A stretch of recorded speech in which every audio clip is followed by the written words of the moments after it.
কালুরঘাটে নতুন রেল কাম সড়ক সেতুর ভিত্তিপ্রস্তর স্থাপনের পর স্বস্তি ফিরেছে কর্ণফুলী নদীর দুপারের মানুষের মধ্যে। এই সেতু নির্মাণ নিয়ে অনিশ্চয়তা দূর হওয়ায় উচ্ছ্বসিত তারা।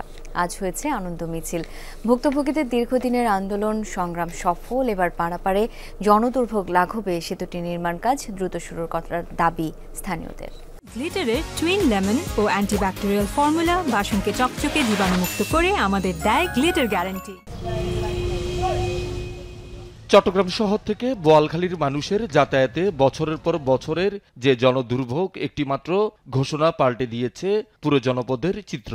দীর্ঘ প্রতীক্ষা আর আন্দোলন সংগ্রামের পর বুধবার কালুরঘাটে নতুন রেলকাম সড়ক সেতুর ভিত্তিপ্রস্তর স্থাপন করেন প্রধান উপদেষ্টা ডক্টর মোহাম্মদ ইউনূস। এরপর থেকে কর্ণফুলীর দুপারের মানুষ উচ্ছ্বসিত।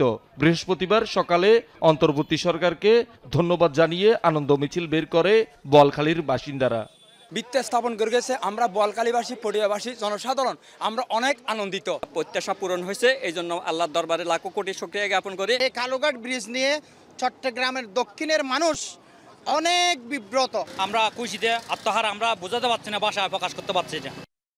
নতুন কালুরঘাট সেতু হয়ে গেলে যাতায়াতে দুর্ভোগ লাঘবের পাশাপাশি বোয়ালখালী ও তার আশপাশের এলাকার আর্থসামাজিক অবস্থার উন্নয়ন হবে বলে আশা স্থানীয়দের।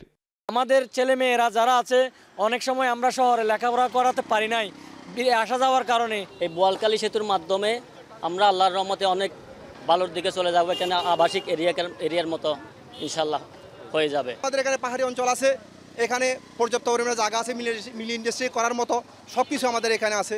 আল্লাহর রহমতে আমরা এই ব্রিজে আমরা খুশি। উন্নয়নের কোনো ধারাছোঁয়া আমরা পাই নাই এখানে। যদি সেতুটা হয়ে যায় আমাদের অনেক উন্নয়ন হবে বোয়ালখালীবাসীর। এখন দুই পারের মানুষের প্রতীক্ষা কখন সেতুর নির্মাণ কাজ শেষ হবে। ঠিকাদার নিয়োগ সহ সব প্রক্রিয়া দ্রুত শেষ করার দাবি তাদের।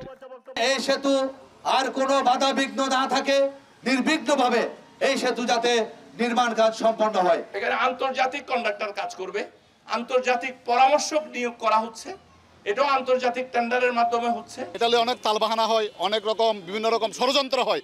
আমরা যাতে রোষানল এবং ষড়যন্ত্রের শিকার না হইয়া বাস্তবায়ন চাই। এটা পূর্বাঞ্চল রেল কর্তৃপক্ষ জানিয়েছে নতুন সেতুর উচ্চতা হবে 12.20 মিটার, সম্ভাব্য ব্যয় 11,560 কোটি টাকা।